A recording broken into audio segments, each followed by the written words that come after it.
This 1920s bungalow is going through a renovation, and of course, you know we're going to take care of windows, walls, doors, everything. All those are small bites of a big job, and that's how you got to do it. You got to break it down into small bites instead of thinking that you have to do this whole grand job at once. One of the small bites today in this 1920s bungalow is, guess what? How bad water intrudes into a house, be it through a plumbing thing, be a roof thing. We're going to show you what happens and what you might see on your house that would be disturbing to you, but we go in and we're like, yeah, we can fix this. I'm also going to show you some of the fixes we did to fix that. Don't mind this hole down here. This is another problem caused by, you guess it, water. If you look up, this house couldn't get the roof taken care of soon enough because it has a historic presence. There's a series of steps you have to take to just get a roof on. So after we demoed out all this nasty 1920s through maybe 50s renovations of bathroom, we are down to the nuts and bolts, the rotted wood that you'll see, the good wood that you'll see, all those things. And we also could see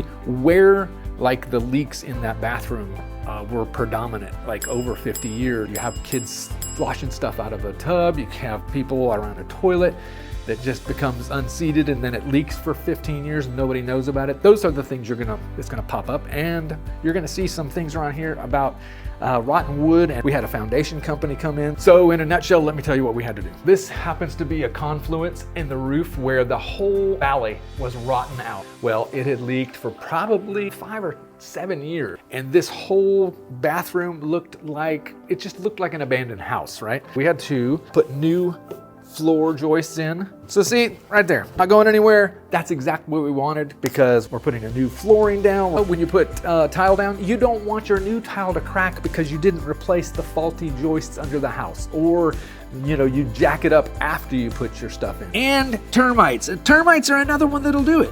What are they looking for when they get in your house? They're looking for water, okay? They're looking for water in the wood, whether it's supplied from a tub or an active little tiny pinhole leak in your plumbing, or the toilet that just, drips a drip every month.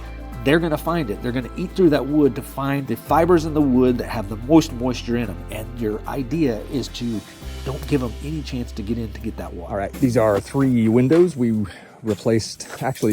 duplicated 4 sashes, one upper that we had to replace, and one lower in the same window, then 2 lowers, and then we did a lower in the bathroom also. But these are just, we just wanted to have you with us while we were replacing them, restringing them, and making them operational again. Make this house the Barbie doll house that it should be.